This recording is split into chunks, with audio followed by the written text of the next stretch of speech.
Hi, guys. Welcome back to another episode of the Self-Made Podcast. I have one of my friends here, Sydney. I'm so excited to have her on the episode. It's actually really funny, you guys. I've been a follower of Sydney's since I literally have the DMs on my phone. If you're watching this on YouTube, since 2019. Okay, you guys can't see that, dang it.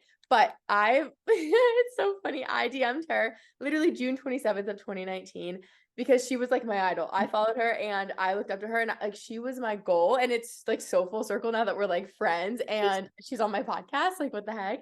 But I like literally the DM is me asking about your tips for YouTube. Like, I would watch your YouTube video and I'm like, I need all the help I can get because that had to have been like, I launched my YouTube channel in June of 2019. So I was like fresh to it.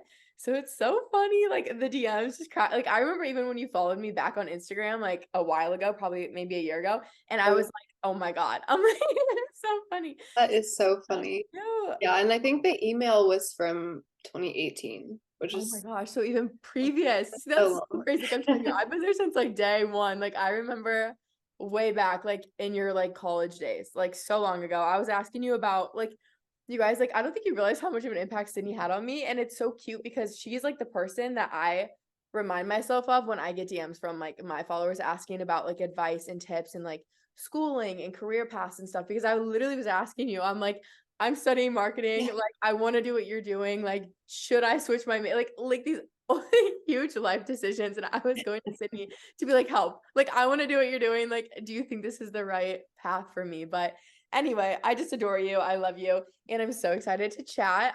Anyway, I just briefed on my like whole love story for you. So I guess if you just want to kind of give everyone a little rundown of who you are, and then we'll hop into all the questions I have. Yeah, so my name is Sydney Tollett. So I also, like Chloe, I did like a cross country move like 3 years ago. So I'm out in San Diego now, but I moved here from Arkansas, so it was like 24 hours. I do online coaching full time. So I mean, some people might see me as an influencer. I don't really see myself as that because I just don't make income off of like brand stuff. All of my like I'm full time coaching. But I love fitness like Chloe. I also love protein oats and Jesus. And yeah, that's pretty much it about me. I love it. Me and Sydney, I was on her episode this week. So if you what's your podcast called again? It's Where is my bag? It's called Fit to Live yes, podcast. it's a podcast. I'll link in the show notes, but I was on her podcast. And we were chatting, and it's just so crazy how similar our like journeys are. And I don't know if it's because you were like my idol and it just like manifested itself or like what, but like we had very similar journeys and we both, like she said, moved across the country. We both have recently really, I feel like, gotten into our faith and like Jesus and all that. I think it's so cool. I remember seeing you post about it more like within the past year. And I feel like that's kind of when I started posting. So it's so cool to have that like Mhm. extra connection. But yeah, no, our whole like, journeys are very similar and it's so cool. But the first thing I guess I wanted to ask is just kind of where your fitness journey began. Like walk us through the start. Like mine started back in high school. When did yours kind of begin and take off?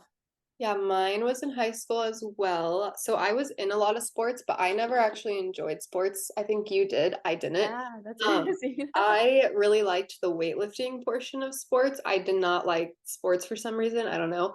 But I started going to like a training facility back in my hometown, and I met a trainer there, and he kind of like your story, Yeah. got me just very much in love with like the process of weightlifting because I was actually progressing at it. Maybe the reason I didn't like sports, I wasn't like that great at them, but Mhm. like with weights, I felt like I was actually really good at it and like I was Yeah. progressing and like seeing those changes. And then I actually eventually did like the whole Kayla It Signs like BBG whole like that whole deal. Yeah. Um and that's when I started noticing like, oh, whenever I eat this way, like my body actually is changing. And I feel like I don't know, I fell in love with it all pretty quickly and kind of got obsessed. And we don't have to go down that whole rabbit trail. It got very negative for a while. Yeah. But as I learned more Mhm. and like got more educated, then of course like it got positive again. But I feel like everybody has that. It's like you get Yeah. obsessed, you get too obsessed, and then you kind of find the balance. But yeah, Exactly. mine definitely started in high school. I think I also just love the human body and like I think it's so fascinating like how much we can do and like change. I've always just been a big nerd about it. Mhm. And yeah, that's how it started. And then it just kind of went from there. Yeah, no, I love that because yeah, I can tell just through the content and all of your coaching that you do have a passion of like actually like the education behind it. Like all of your posts are very like educational and they have a lot of like information. And I do think that's like so huge and so key throughout your fitness journey to learn that because like you said, like you kind of went down a negative path with it and you do become too obsessed. And when you're undereducated, it can be very like dangerous in a sense because you view things in an incorrect way. And it really can like affect also like your goals and just like your mindset and relationship with training and food and life in general. So yeah, education, if like I could recommend anything to any of like our listeners is like get educated on the things that you're like implementing into your life, like nutrition and exercise and like understand why you're doing those things because one, it'll help progress you. Like it makes more sense. But then two, it just like helps that relationship and that actual like the mindset behind it. And I think that's the most important thing. So yeah, I love that. I love that. So I guess you're an online fitness coach, like you said, you're very knowledgeable. I'm curious, what are like the biggest and most common mistakes that you see as a coach with your clients that you just keep running into? I feel like, yeah, just share.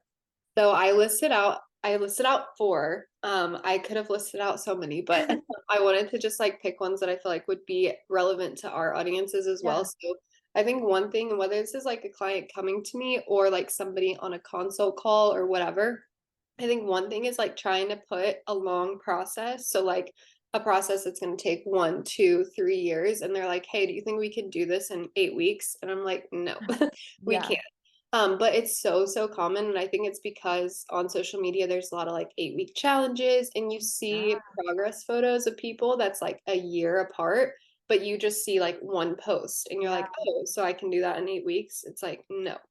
That's So, so true because yeah. people on social media use a lot of stuff for marketing purposes and you don't actually know like Yeah. the factual evidence behind it. And that's a huge thing. I'm like, there's so much of that and it's like so sad and toxic because even for like me as like a creator myself, it's like I can't see that and under like I don't know it. Like I don't know the difference, but it is like I've heard stories, like actual experiences, and I know that's like factual. So it is like heartbreaking because for all the people who don't understand that, like how could you not come to you as a coach and be like, okay, she did it. How did she do it? I want to do it. Like that's the thing with training and like nutrition is it takes time. You have to be so patient. Yeah. Um, so yeah, It that would takes be time. frustrating and difficult to navigate as a coach. Yeah. And it takes time to even just like, it takes time to learn, it takes time Yeah. to implement, to build muscle, to lose fat in a good way. So it's like, yeah. And people take like all of these goals and like try to shove it into one phase. They're like, I want to improve my hormones and lose fat and build muscle and like keep a good relationship with food. And like they have like 10 goals. Well, we should always want to keep a good relationship with food. Yeah. But Yeah. I'm like, okay, we can't do all of this. One step at a time. Yeah, all of this at once.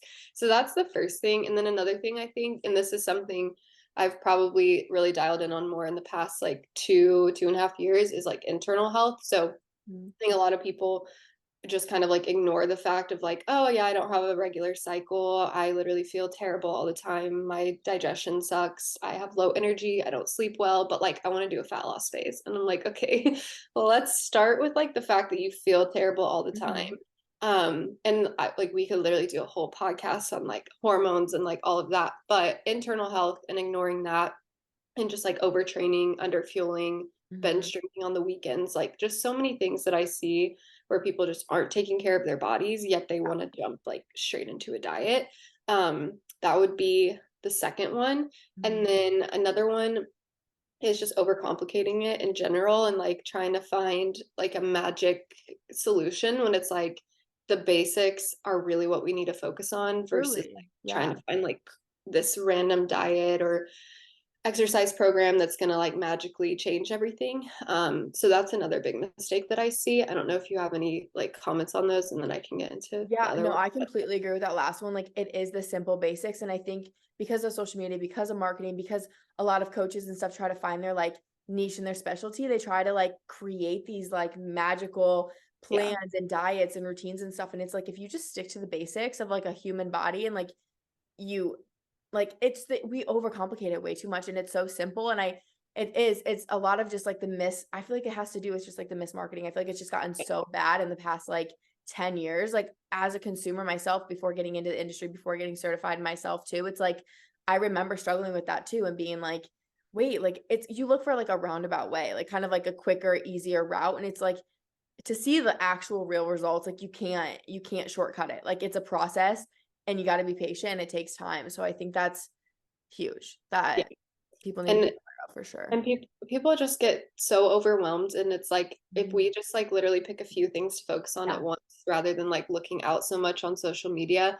So that's like a huge one. And then the fourth one that I put on here is just so many people come to me doing a training style that's like completely against the goal that they have. Like the amount of people that I've had who are just like their biofeedback, like stress, digestion, energy, etc., is like terrible, and they're doing like all like Orange Theory 5 times a week, and they're just like overtraining, Yeah. and they think that like high rep and like low weight is better, and just like they're just very misinformed on like what they really need for their body composition goals. I always tell people like I love the concept of like move your body and just do what makes you, you know, feel good, but at the same time people have very specific goals, Mhm. and they're doing stuff that's like very like counter to the goal that they have. Counterproductive. So I'm Yeah. like, yes, I want you to enjoy your training, but like I also want it to be optimal for what you're trying to do. So that's another big one that I see That's as huge well. because I think myself and I'm a coach, it's like I do love and I enjoy like the high intensity stuff and I love like a hit workout, but I've had to like back away from that myself just because I noticed that I was so fatigued and I was so tired and I was constantly just like feeling inflamed. And I have made that switch to trying to be more like low intensity, listening to my body and being more in tune with like more specifically, even like week by week of like how my body feels. Because like based on my cycle and stuff, like some weeks like I just can't do the intense stuff. Like I just went through the cycle. Like my hormones are honestly a mess and that is something like the internal like I'm trying to fix and figure out, but it makes such an impact. Like I can notice such a difference in my body. Like today's the first day in a week I felt like I can actually go out and like get a good workout in and I'm so excited. But like learning that part of my body and myself and then also being able to apply like workouts that actually are like productive and not doing more harm than good, it has changed like so much for me. So I think that's so important for people to realize like based on your goals, there's a certain way to train and also to like just how your body feels, I think is really important to like listen to as well. Cause I think it's so easy to just push through the pain and be like you said, go to Orange Theory. Like I used to do that. I went to Orange Theory. Like I had the unlimited plan in high school and I would go 5 or 6 days a week, no matter what. Um, I would never do that now. Like looking back and I'm like, I don't even know how I did that. Like it's kind of bizarre. Yeah. And I mean, it's so different for everyone too. Like everybody has different recovery capabilities. So it's like if I have somebody who's like very little responsibilities, they're a low stress person, etc., they may be able to handle a little more of that Yeah. versus like the mom who like works full time, has 2 kids. I'm like, you literally have no more room for stress. Like you Yeah. cannot recover from this. So it definitely depends on the person as well. But yeah, that's definitely a big one that I see. Very interesting. Okay, so moving on to the next question. What advice would you have to those wanting to kind of begin to start tracking macros but don't know where to start? Because I get this question a lot and I eat intuitively, so and I've really never tracked too much. So I don't give much feedback and advice on this, but I know that you have lots of advice and feedback. So I guess yeah, where would you recommend that they start and what's your advice on that? Yeah, so the first thing I just wanted to say on macros in general is I feel like the industry and another thing we've kind of done wrong, I guess, is people want everybody to pick like a side. Like, are macros good or are Yeah. macros bad? Like, do you track, do you not?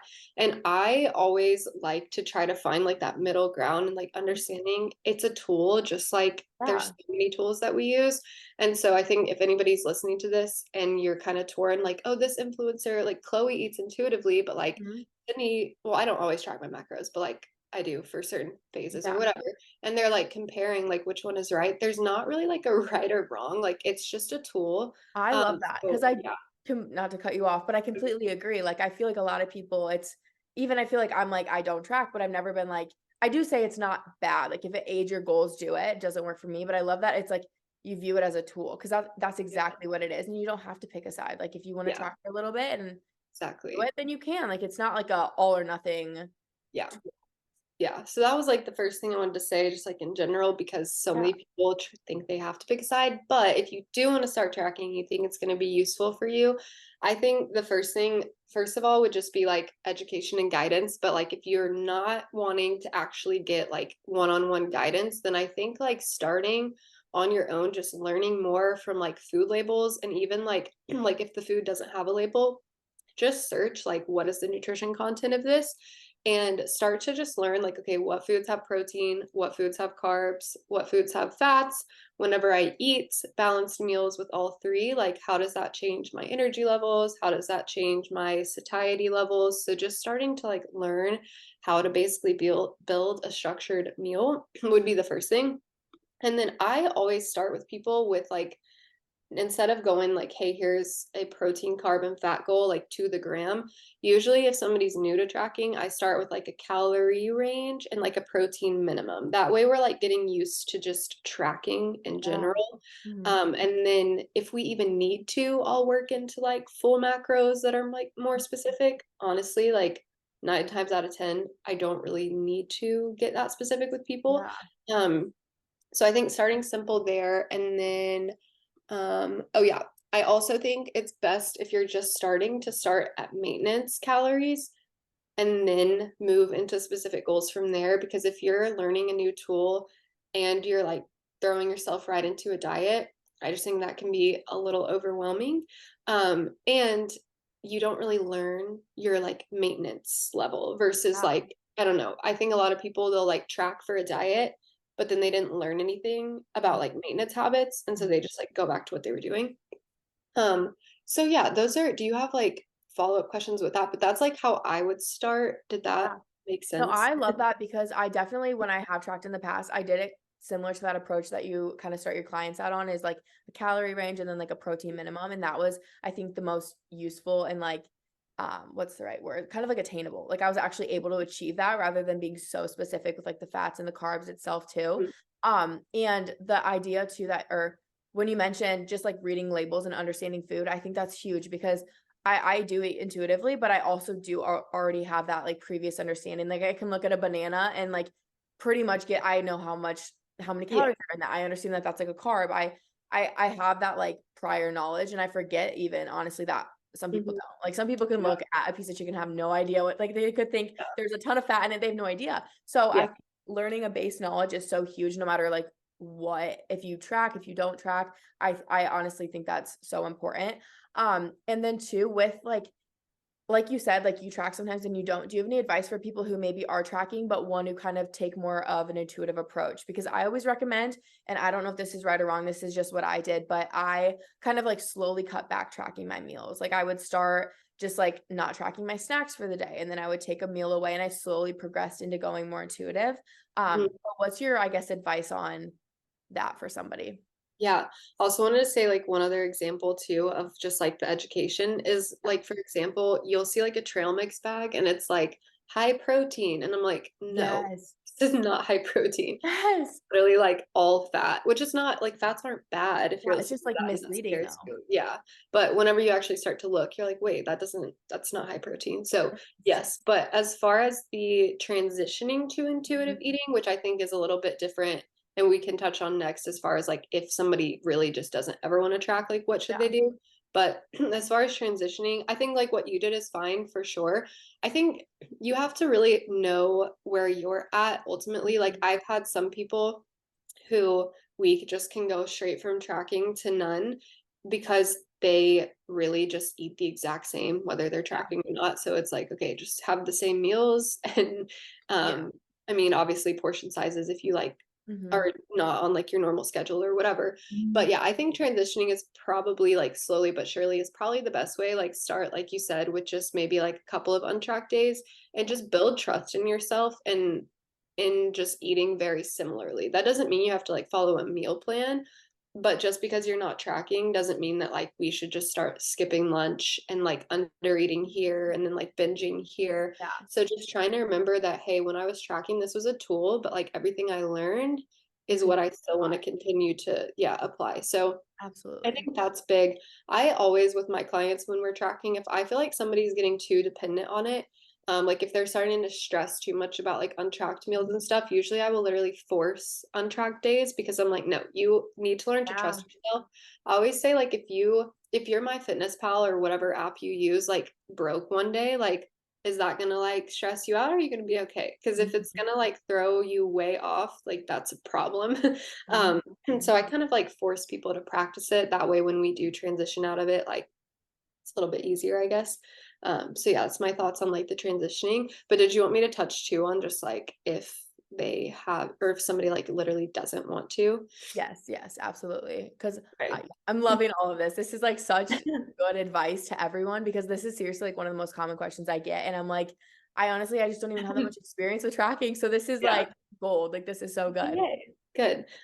So if somebody like doesn't want to track, but they just like kind of like you, or you mentioned like in the outline, as far as just they don't know what to eat, how much to eat, Mhm. I think that there's first of all like just so much overcomplication in general. We already talked about that, but keeping it really simple and starting with like, okay, do I even have like meal structure? Because I see so often people come to me and they're like, oh, I skip breakfast and then like I eat snacks kind of throughout the day and then like I overeat at night, or people just don't have any structure. So I think before trying to find like what kind of diet should I do, it's like, well, let's just start with like balanced meals like protein, carbs, fat at like breakfast, lunch, dinner, and try to keep it mostly like whole foods based for Yeah. the most part, and then like fitting in those little treats, and whether it's like chocolate or popcorn or whatever, just like in moderation.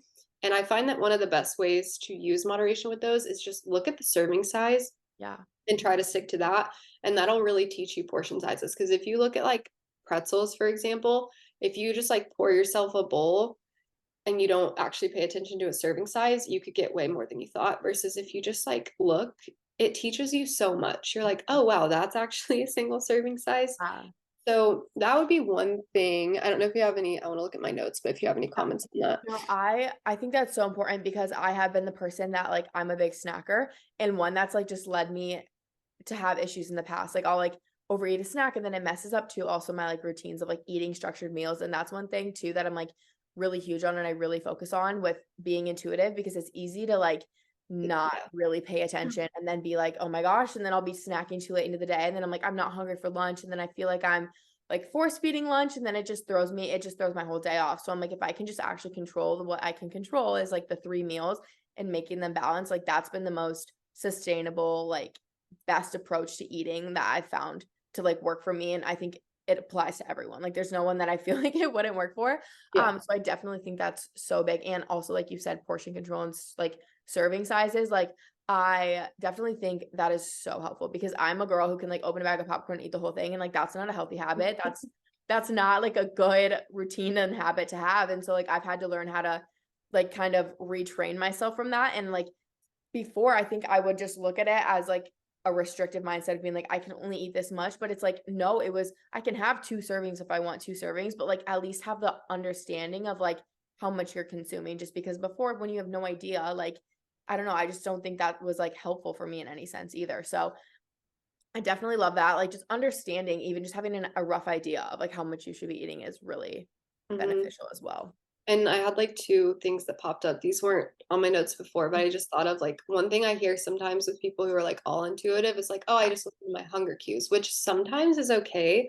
But at the same time, like if you like some people when they get really stressed, they're like not hungry. Some people when they get really stressed, they're super hungry, or like if you have a bad night of sleep.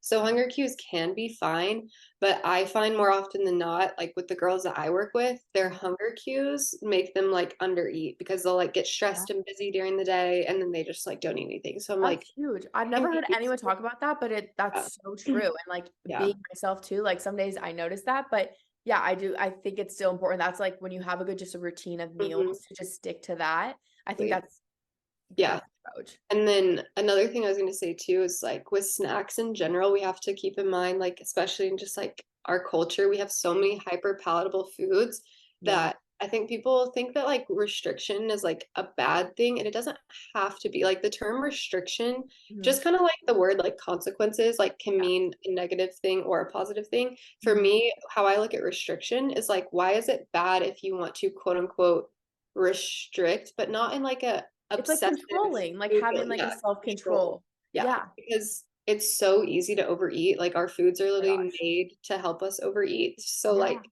it's just one of those things where you can't let other people's comments get in your head of like, oh, you're being restrictive because you said no to Yes. the third cookie. It's like, no, I'm just being mindful. Yes, and being mindful and having Yeah. a form of like self-control. And I think that's honestly something that as a creator myself, like I've noticed of like if I do like if it looks like I'm even tracking, like I was making my cream of rice and I was getting comments like, oh, are you tracking again? And it's like I feel like a pressure that it would be bad if Yeah. I was. And I'm like, Yeah. I literally just want to make sure that like one, I The like to have an idea of ratios. how much I'm eating, but I'm like, there's a good ratio you have to Yeah. like perfect with like cream of rice and the Oh water. yeah.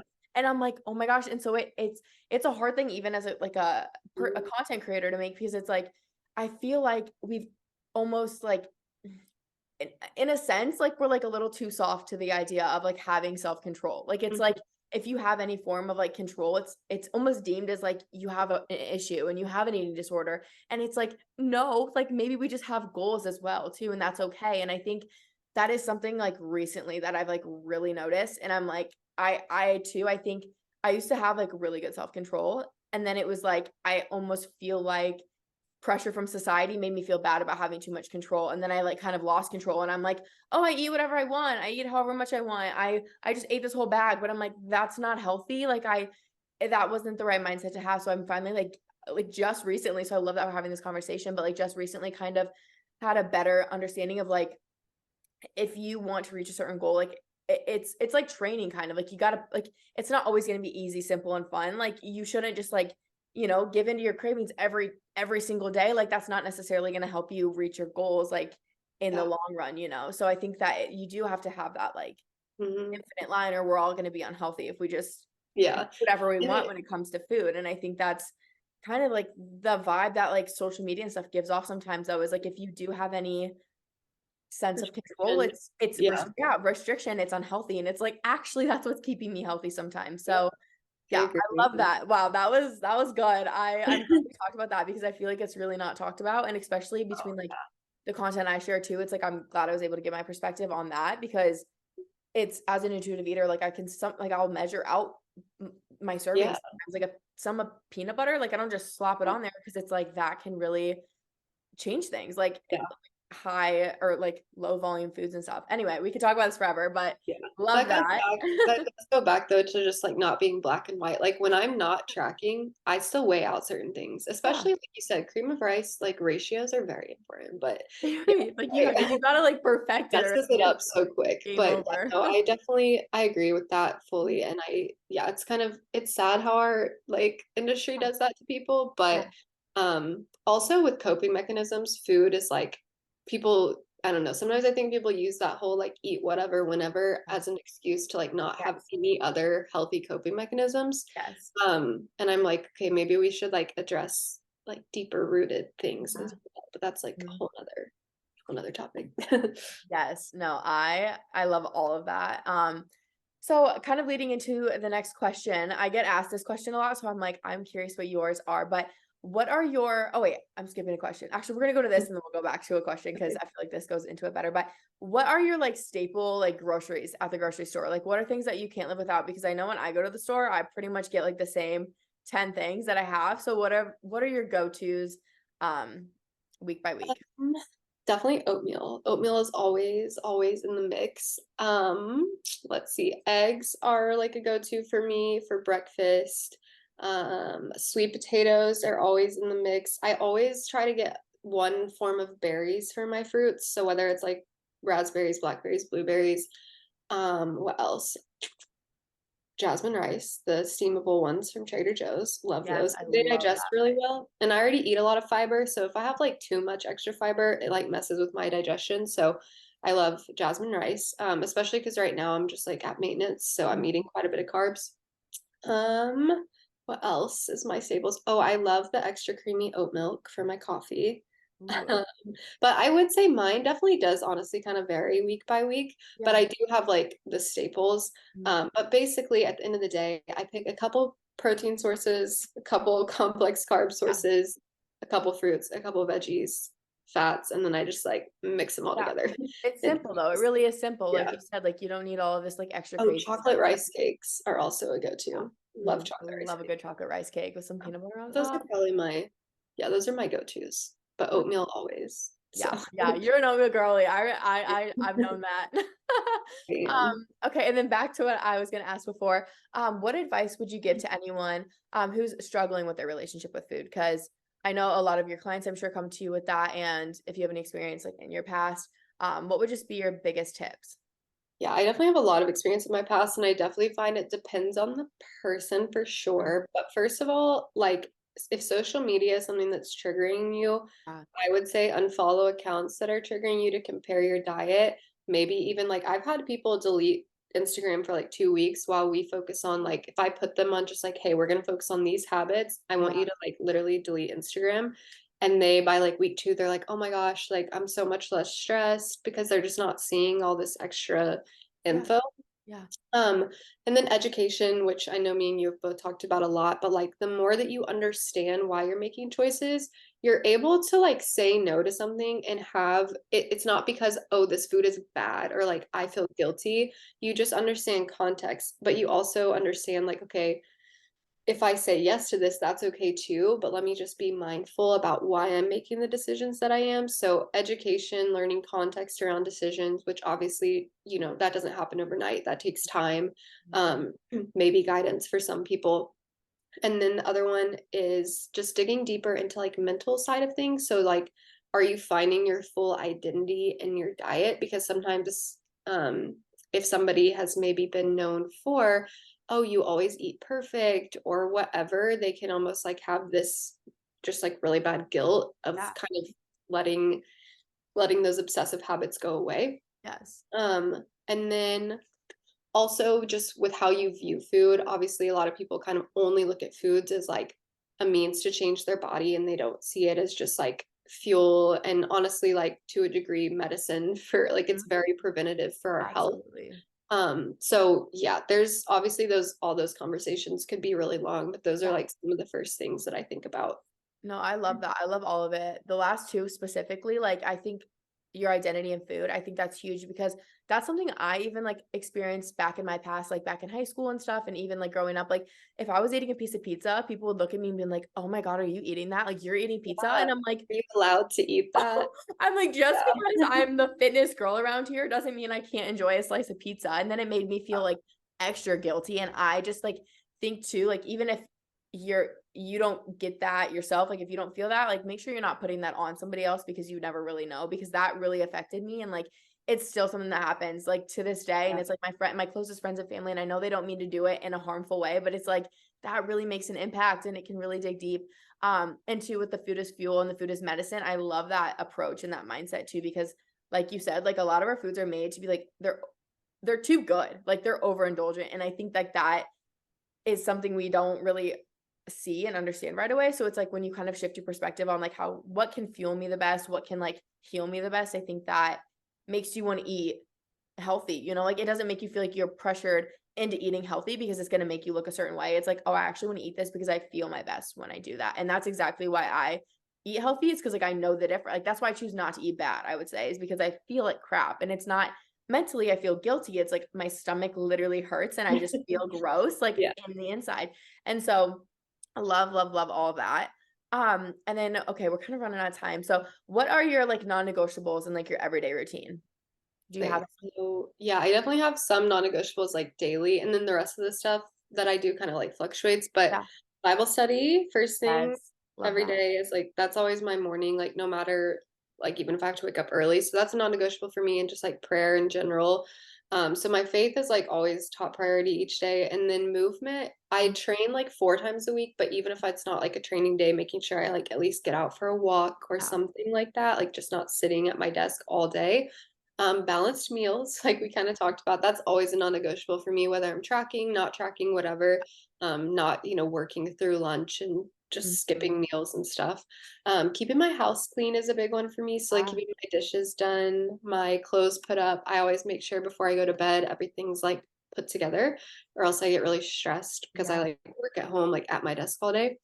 And Totally can then relate I to would that one. say keeping my just to-do list super organized, like, and whenever I'm having too many thoughts, like brain dumping them somewhere so I can like get Yeah. them out of my head. So those are like my non-negotiables, but the main ones are definitely just like my and water intake. But yeah. So I'm Love, sure. love all of those. I do most of those myself, and they're Yeah. definitely also my non-negotiable, so I love that. Yeah. And then the last question I wanted to ask is, what's something you wish you would have told or you could have told your past self? So, okay, I had two on here. Mhm. So with like life in general, Yeah. just like slow down and stop Yes. looking around so much and just like focusing on like where you're at and what progressions like you're making versus like, oh, her business is here, her social Yeah. media is here, all of that. And then with fitness, mine would be to not ever compromise your hormonal health for like a physique goal or Mhm. trying to rush a goal because like I did that and it definitely backfired later. Yeah. Yeah. And I had to spend like literally 2 years like fixing all of that. So don't compromise that because it will backfire and then you're just going to be tired all the time and it's miserable. Um, Mhm. and then also just like in general, like I need Jesus. Like I would have told Yeah. myself that in the past. Like, Mhm. but Oh, that's yeah, okay. We no, all me find too. it at some point. But that was something like it's so funny looking back. I'm like, oh, all the issues you were having, like Right? you really Right? just needed Jesus. But so that would I be like overarching. completely agree. I know. I look back on like things I used to have anxiety about. I'm like, I would not have had any stress if I would have just Or insecurities or all yes. the things. Yes. Yeah. Oh my gosh. It's yeah, transformed my life as well. So I'm so glad you have Jesus in your life too. That makes me so happy. Well, thank you so much for coming on and sharing all of that, you guys. I that was just great. That was gold. That was amazing. I hope you guys, I know you guys probably honestly this is one to like take notes for because that was so good. Um, and then do you want to like plug your socials and where they can find you and like where they can find your online coaching and all of that? Yeah, so Fit to Live podcast. I do mostly educational podcast episodes, Mhm. so it's like topics on nutrition, fitness, wellness, hormones, etc. And then my Instagram is just Sydney Tollett, and I'll just like let you put that in the show notes because most Yeah. people don't know how to spell that. And that's where you can, if you are interested in working with me one-on-one, I have like a lot of client testimonials on my page you can creep on. Just message me if you're interested. You can apply, but I do like to talk to people in the DMs usually before they apply anyways. But yeah, that's I don't really post on my YouTube, so I wouldn't go there. There's like nothing new ever. So yeah, those are my main channels, Love podcast. it. Go check her out. Go listen to her episode. She has so much good information on there on her socials, everything. I just love and adore her. I have forever, for years, literally. So this is so fun and so cool. But thank you guys so much for listening, and we will chat later. Bye, guys.